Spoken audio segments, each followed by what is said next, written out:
It's an interesting sculpture at 525 Collins Street. Just down there is the Stock Exchange. This is a sculpture which actually recognises the 400,000 Italian migrants who came to this country in the 1940s, 50s and 60s mainly. It reminds me of myself to a large degree, although I was actually born in this country. My parents were from Italy. And this is what Australia has been all about for a long, long time. Obviously, apart from the original inhabitants who were dispossessed, we know about those stories. That many migrants came to this country under the populate or perish slogan, which was used after World War II. What happened is after World War II, Australia had a population of about 7 million. They realised being a European outpost in an Asia which was dominated by billions of people, they needed to increase population growth, and this occurred by appealing initially to English migrants through the £10 program, and then when that ran out, they grudgingly accepted Southern Europeans, Greeks and Italians, who formed the backbone of the Australian miracle in terms of creating the infrastructure in this country, including the Snowy Mountains camp. Now things kind of plodded along to about the 1970s and 1980s, and when Hawke and Keating were elected in the early 1980s, we saw a huge transformation in Australian society. Australian society up to that stage, apart from Aboriginal and Torres Strait Islanders, had been a relatively egalitarian community. You could buy a home if you worked for 7 years. You could support a family. One person working in a family could support a family. And when Hawke and Keating, who were Labor Prime Minister, Labor Treasurer, were elected, they changed the economic course of this country. Most people think it was the Liberal National Party that changed the economic course of this country, but the Hawke-Keating alliance was an alliance about changing the fundamental economic structure of Australia. And during that period began this deregulation, privatisation, globalisation, corporatisation revolution that's had such a profound impact on so many Australians. In the late 1970s, for every dollar that was invested in a business, 2/3 of the profits went to the workers, 1/3 went to the investors. 40 years later, what we have seen is 2/3 goes to the investors, 1/3 goes to the worker.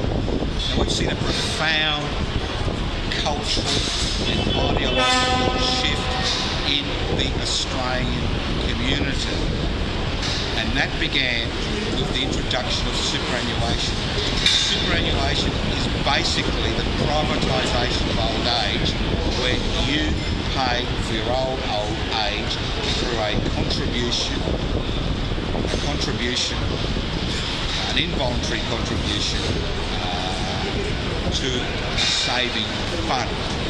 And the idea of the superannuation was twofold. One is for people to pay for their old age, so therefore there's a decrease pressure on pensions, and the second thing is that it provided a new capital flow for the stock market, the Australian stock market. Because what happens with the stock market is publicly listed companies draw funds from the community in general. Now, before the 1980s, most Australians were not stock market investors, they were workers. Today, most Australians who are in the workforce are, to a significant degree, whether they know it or not, investing in the stock market, investing in corporations and businesses in this country which actually exploit their labour. about 40% of every transaction that occurs in the Australian stock market today will be as a direct consequence of superannuation funds being used to purchase stocks and shares on the Australian stock market. 40%. Now, over the years, we have seen the stock market, the superannuation funds divided into two major funds. There's industry-based funds, which are based on the idea that a trade union basically runs the superannuation fund, and profits which are made from that fund are divided among members, and then you've got privately owned funds who invest workers' money, but they not only give a return, not only have to give a return to the investors, the workers, they also have to give a return to their own investors. So we saw the big four banks get involved in this particular industry, which has caused a lot of issues for them. So most workers today are in industry-based funds, and over the last 10 years, successive federal governments have done everything they can to break the trade union hold on the industry-based funds. Within 3 or 4 years, the industry-based funds will have over $1 trillion in assets, and the privately owned funds will have about $1 trillion in assets. Now, interestingly, in Singapore, which is based on the same, economic principles as Australia is, they have a superannuation funds. And what superannuation funds have been doing in Singapore is they have been purchasing entities in their own right. For example, if you're a customer of Optus, you may not know that Optus is owned by the Singapore superannuation funds, and profits that are made are repatriated back to Singapore to look after old people in Singapore. Now, in Australia, the superannuation funds have concentrated on investing in cash, property and the stock market over the last 25 years. They have not invested in their own right. Now that they've got $1 trillion in assets, what that means is they can do exactly what the Singapore superannuation fund does and invest in their own right. They can invest in building programs, which they're doing already, to provide work for their members.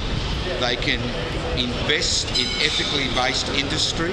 They can move away from industries that are causing climate change. And there is a huge debate going on in Australia today about the fact that a lot of these trade union-based industry funds are going to pull their money out of the stock market, and like private liquidity companies are going to purchase assets in their own right for their members' benefit. So they will act in many ways like mutual funds acted in the 1880s and 1890s, where profits were divided amongst their members, but these profits aren't divided amongst members until those members retire. This is going to have a profound impact on the economy in this country, and already private industry is screaming for legislation to be passed to stop industry-based funds from buying property and buying assets in their own rights, because they're concerned that there will not be enough capital for them to prosper and survive and continue their exploitative behaviour in the community, especially resources-based sector, many of the agricultural sectors, so it's going to be an interesting time. So today, most Australians don't see themselves as workers. They're kind of trapped in this superannuation bubble. They're all concerned about retirement and what's going to happen to their money. And they've now been incorporated into the very system which exploits them. So superannuation has had a profound impact on the way people think, and it's incorporated people into the capitalist system in this country. I was sitting in a little cafe a few weeks ago, sitting next to 3 old workers in their little yellow vests, and guess what they were talking about? They were talking about their superannuation fund, what they were invested in, what the return was going to be like, what their retirement was going to be like. But what people don't understand is there is no security in superannuation funds which invest heavily in the stock market, because the stock market can go up and down. And 10 years ago, during the global financial crisis, many people lost a third, a half, 3/4 of their superannuation because of investment decisions which were made on their behalf. So you've got this interesting situation now where if the industry-based funds pull their money out of the stock market, it will create a different type of economic force. For example, we've been campaigning, public interest before corporate interest, been campaigning for over 5 years for 1% of superannuation funds' resources to be earmarked for cooperatives and collectives, so we can set up a third economic force in Australia. Australia's a capitalist society. You've got a shrinking public sector. You've got a strong private sector, which is almost a monopoly. You've got unemployment, you've got underemployment, you've got low wage growth. So in order for workers to protect themselves, they should be able to perform, they should be able to get involved in cooperatives and collectives, but no bank or financial institution will lend seeding funding to a cooperative and collective. So what we could do is use some of those funds to bankroll cooperatives and collectives, which not only provide employment for people, stable employment, provide dignified employment. Nobody gets rich in a cooperative or collective, but at least your basic human needs are met in a cooperative and collective. So it's interesting that we've come here to these figures, these bronze figures. You've got the father, welcoming his family from overseas. You'd have a proxy marriage, or you bring in the family, all your belongings would be in a suitcase, and you had a future, you had a potential future. Today, young people don't have a future unless they're in high-paid employment or a high HECS debt. They don't have a future. They start off with a HECS debt if they have higher education. If they don't have higher education, they don't have the skills to get a job in an automated community. They can't buy a home. They can't meet their rental obligations. They're forced to stay at home much longer than they'd like to, and they see no future for themselves. So most of their life is based around consumption. The difference between now and 40 years ago is that 40 years ago, people had a future. There was a social elevator through public education that you could actually change your status in the community. You could become economically independent. You could buy your own home. You could look after the needs of a family group. But today, one worker on a median wage can no longer provide for a family, let alone buy a home. So today's workers, they may have more gadgets, like you're seeing me on YouTube. They may have more gadgets, televisions, internet, mobile phones, but at the end of the day, they've got no security because most of them they're geared up to here economically. What that means is if there's a downturn in the economy, if they lose their job, everything they've got disappears overnight because they don't actually have equity, enough equity in their own home to survive. So there are changes, and there are changes ahead. And hopefully the changes ahead will make a profound change in the culture and the thinking of Australians. Because while we continue to identify with the system that exploits our labour, the system that destroys our children's and our grandchildren's future, there will be no change in the society. Change will occur when people open their eyes to the fact that there are other ways of living, other ways of working, other ways of sharing wealth. Things like a universal basic income, things like a universal living wage.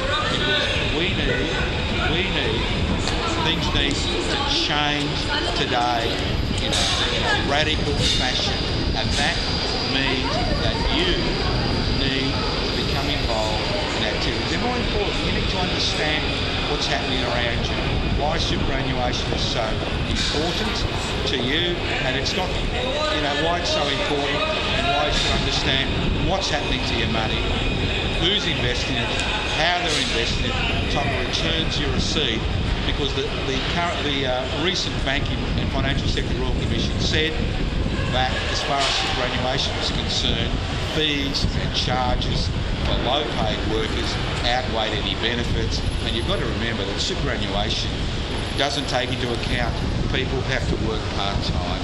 It doesn't take into account people who have to leave the workforce. So, and it means at the end of the day, the richer you are, the better retirement you have. The poorer you are, you'll be forced onto an inadequate pension system, because the whole idea of superannuation is to privatise the state's responsibility for you. Workers in this country who pay their taxes, obey the law, are basically treated as losers, while those people who don't pay their taxes, accumulate wealth through exploiting other people's labour, are considered to be heroes in this country. So think about it. Look at your superannuation statement. Look at where your money is invested. If you're not in an industry-based super fund, think about what's happening in that private fund. If you're an industry-based super fund, encourage them to remove their investment in the stock market and buy assets in their own right. And like Optus in Australia, use those assets to look after the welfare of older citizens. We are all becoming older. There'll be over 5 million people today who are over 65. That'll increase to 8 million in the next 10 years. So we need to take this very seriously. See you next week.